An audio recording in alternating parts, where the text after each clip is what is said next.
తాకట్టులో ఉన్న బంగారాన్ని విడిపించి ఆ రోజు ఆన్లైన్ రేటుకే మేము కొంటాం. Sharma gold company.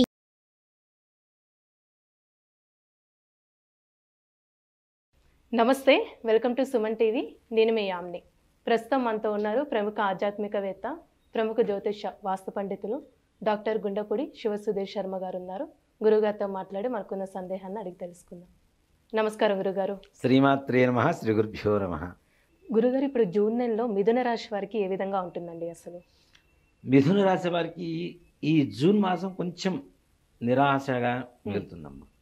అనుకున్న పనులు ముందుకు వెళ్ళవు. అలాగే వీళ్ళు ఎంతో కాలం నుంచి ఈ సమయంలో మా పని పూర్తవుతుంది, దీనివల్ల మంచి ఫలితాన్ని పొందుతాం అనుకునేటువంటి వాళ్ళు కూడా నిరాశకు గురయ్యేటువంటి అవకాశాలు ఎక్కువగా కలుగుతుంది. అలాగే అనుకోనటువంటి ఖర్చులు, ఆ ఖర్చులు కూడా ఇప్పుడు ఒక ఫంక్షన్ చేస్తారు, ఫంక్షన్కి ఒక నియమం అంటే ఒక బడ్జెట్ పెట్టుకుంటారు. బడ్జెట్కి రెండింతలు ఎక్కువగా పెరిగేటువంటి అవకాశం, తద్వారా అప్పులు చేయవలసినటువంటి అవసరం కూడా ఏర్పడుతుంది. అలాగే ఆరోగ్య భంగం, మానసికమైనటువంటి చాలా విశేషమైనటువంటి ఒత్తిడికి లోనవుతూ ఉంటారు. ముఖ్యంగా ఈ రాశి వాళ్ళు, మిథున రాశి వాళ్ళు ముఖ్యంగా చెప్పాలి అంటే ద్వాదశ స్థానంలో ఉన్నటువంటి గురుగ్రహ ప్రభావం అనేది విపరీతంగా వీళ్ళ మీద చూపిస్తూ ఉంది. దీని ద్వారా ఏంటంటే ఎక్కువగా వీళ్ళకి మానసిక అశాంతి, ఖర్చు పెరుగుతుంది, భయాందోళన, అనారోగ్యం, ఇవన్నీ కూడా వీళ్ళని చుట్టుముడుతూ ఉంటాయి.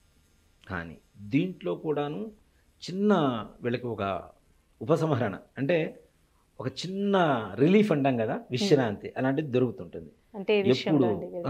ఎప్పుడు అంటే జూన్ 15వ తారీఖు తర్వాత, అంటే ద్వితీయార్థం అంటాం. ఒక నెలని 2 భాగాలుగా చేసుకుంటే ప్రథమార్థం 15 రోజులు, ద్వితీయార్థం 15 రోజులు. అమావాస్య పౌర్ణమి ఎలానో అలాగే జూన్ నెలలో 15వ తారీఖు వరకు ఈ రకమైనటువంటి పరిస్థితులు ఉన్నా 15 తారీఖు తర్వాత 30వ తారీఖు వరకు కూడాను కొంతవరకు చిన్న రిలీఫ్ అనేది మాత్రం తప్పనిసరిగా ఏర్పడుతుంది.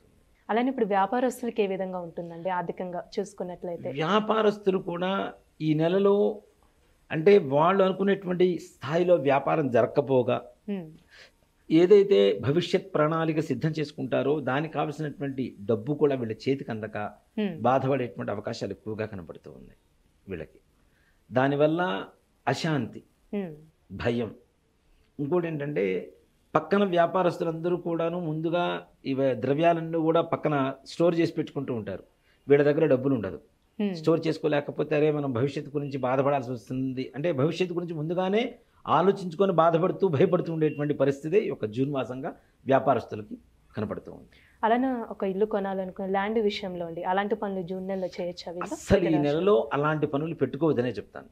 దీని ద్వారా వీళ్ళు అడ్వాన్స్ ఇవ్వటం, మోసపోవడము, లేదంటే వీరి దగ్గర సరైనటువంటి సమయానికి డబ్బు అందక అవి మరలా క్యాన్సిల్ చేసుకునేటప్పుడు కొంతవరకు నష్టం వాటిల్లటము, ఇట్లాంటివి జరుగుతూ ఉంటాయి. కాబట్టి ఈ జూన్ నెలలో గృహయోగానికి సంబంధించినటువంటి మాత్రం ఏ పనులు అంటుకోకుండా ఉండడమే బెటర్. అలానే ఇప్పుడు కోర్టు సమస్యలు ఉన్న వాళ్ళకి ఏ విధంగా ఉంటుందంటారండి? కోర్టు కూడాను ఈ నెలలో మిథున రాశి వారికి అంటే వారికి చుక్కెదురుగానే ఉంటుంది. వీళ్ళకి ప్రత్యర్థులు ఎవరైతే ఉంటారో వాళ్ళది పై చేయిగా కనపడుతూ ఉంటుంది. కాబట్టి అలాంటివి ఏమైనా ఉంటే వాయిదాలు తీసుకుంటూ వాయిదా వేసుకుంటూ ముందుకు వెళ్ళిపోవడం అనేది ఉత్తమమైనటువంటి మార్గంగా చెప్పవచ్చు. ఇలా ఉంటుంది. అలాగే విదేశీ ప్రయాణాలు, విదేశీ ప్రయాణం చేయాలనుకునేటువంటి వారికి కూడా కష్టతరంగానే ఉంటుంది. వీసా దాకా వెళ్ళి అక్కడ వీసా ఇంటర్వ్యూలో ఫెయిల్ అవ్వటము, ఇప్పుడు ఉన్నటువంటి పరిస్థితుల్లో ఏదైతే అమెరికా ఇట్లాంటి ప్రయాణాలు అనుకుంటున్నామో మనం ఆ దేశానికి వెళ్ళి మనం ఇంటికి వెళ్ళి అక్కడ నివాసం ఉండేంత వరకు కూడా గ్యారంటీ లేదు. అంటే ప్రాసెస్ అనేది కొంచెం కష్టంగా అవుతుంది. ఒకవేళ ప్రయాణం చేసిన ఎయిర్పోర్ట్లోంచి అక్కడ దిగిన తర్వాత ఎయిర్పోర్ట్లోంచి వెనక్కి వచ్చినా కూడా ఆశ్చర్యపడాల్సినటువంటి పరిస్థితి లేదు. కాబట్టి అట్లాంటివి ఈ జూన్ నెల వరకు విరమించుకోవడం అనేది ఉత్తమమైనటువంటి మార్గంగా చెప్పవచ్చు. అలాగే విద్యార్థులు, వీళ్ళు కూడా కష్టపడి బాగా కష్టపడితే 100% కష్టపడితే ఏదో సోసోగా ఒక 50% 60% వరకు ఏదో మార్కులు రాబట్టుకోవడానికి అవకాశం ఉంటుంది. అలాగే ప్రమోషన్స్, ఉద్యోగాలు, ప్రమోషన్స్ కోసం అవి కూడాను నిరాశాజనకంగానే ఉన్నాయి. ముందుకు వెళ్ళేటువంటి అవకాశాలు తక్కువ. అయిపోయింది ఇంకో గంటలో అంటే వీళ్ళకి ఆశ కలుగుతూ ఉంటుంది, కానీ పని మాత్రం కాదు. రేపు పొద్దున వచ్చేస్తుంది, మీకు లెటర్ వచ్చేస్తుంది, మీకు మెయిల్ వచ్చేస్తుంది, అయిపోయింది, మీరు ప్రమోషన్ వచ్చేసింది, అది ఇదని చెప్తూ ఉంటారు. కానీ ఆ చివరి క్షణాల్లో కూడాను మరలా మారిపోయి మరలా వీరికి ప్రమోషన్ రాదు, మళ్ళీ కొన్ని రోజులు కొన్ని నెలలు వాయిదా పడుతుందో అనేటువంటి ఒక నిరాశాభావ స్థితి మాత్రం ఎక్కువగా కనబడటానికి అవకాశాలు ఉన్నాయి. అలానే ఇప్పుడు రాజకీయ నాయకులకి ఏ విధంగా ఉండొచ్చండి? రాజకీయ నాయకులకి శత్రుత్వం పెరుగుతూ ఉంటుంది. మ్మ్. ఇంకా ఒక మాట చెప్పాలంటే ఎవరైతే మిత్రులుగా ఉంటారో వాళ్ళు శత్రువులుగా మారుతూ ఉంటారు. నమ్మక ద్రోహం చేసేటువంటి అవకాశాలు ఎక్కువ కనబడుతున్నాయి. కాబట్టి ఈ రాజకీయపరమైనటువంటి వ్యక్తులు కూడాను పక్కన ఉండేటువంటి వ్యక్తులను ఎంతవరకు నమ్మాలో అంతవరకు నమ్ముతూ వాళ్ళ కార్యాలు ముందుకు వెళ్ళడం అనేది సూచించదగినటువంటి విషయం. అలానే ఇప్పుడు జూన్ నెలలో మిథున రాశి వారికి కొంచెం సరిగ్గా లేదు కాబట్టి ఎలాంటి పరిహారం చేసుకోవాలండి వీళ్ళు? ముఖ్యంగా ప్రతి గురువారం మ్మ్. అది దత్తాత్రేయ స్వామివారి కావచ్చు, రాఘవేంద్ర స్వామివారి దేవాలయం కావచ్చు, ఇలాంటి దేవాలయాలకి గురు దేవతల ఆలయాలకి వెళ్ళి మ్మ్. శనగలు ఉంటాయి కదమ్మా మనకి. అవునండి.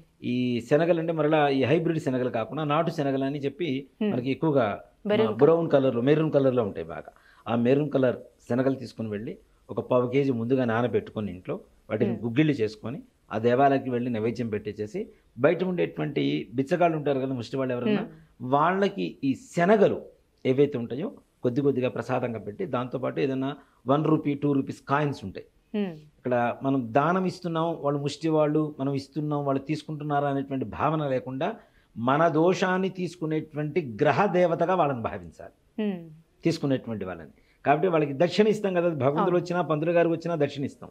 దక్షిణ అంటే ఏంటి? ఎన్ని నోట్లు ఇచ్చినా ఒక చిల్లర కాయిన్ మాత్రం తప్పనిసరిగా ఉండాలి. మ్మ్. వాటిని ముందుగా నీళ్ళలో తడుపుకొని ఆ కాయిన్స్, ఆ శనగలు 1/4 కేజీ 1/2 కేజీ వాళ్ళ శక్తి కొలది వాళ్ళు కొద్ది కొద్దిగా అందరికీ పెంచేసి కాళ్ళు కడుక్కొని లోపలికి వెళ్ళి ఆలయంలో ప్రదక్షిణాలు చేసుకొని స్వామివారి దర్శనం చేసుకొని తీర్థప్రసాదాలు తీసుకొని రావడం అనేది వీళ్ళకి సూచించదగినటువంటి పరిహారం. దీని ద్వారా అనుకునేటువంటి పనులు సకాలంలో పూర్తవుతాయి. అంటే ఉండేటువంటి టెన్షన్ ఏదైతే ఉంటుందో కొంతమేరకు తగ్గుతుంది తప్పనిసరిగా. కాబట్టి ప్రతి గురువారం ఈ జూన్ నెలలో 4 గురువారాలు వచ్చినాయి. 4 గురువారాలు తీసుకుని వెళ్ళి ఇలా శనగలు పెట్టడం ద్వారా కాళ్ళు కడుక్కొని రావడం ద్వారా మంచి విశేషమైనటువంటి ఫలితాన్ని పొందవచ్చు. మంచి పరిహారం తెలియజేశారండి. ధన్యవాదాలు. శ్రీమాత్రే నమః. శ్రీ గురుభ్యో నమః. సుమన్ టీవీలో మీ పర్సనల్ అండ్ బిజినెస్ ప్రమోషన్స్ కోసం కింది నెంబర్కి కాంటాక్ట్ చేయండి.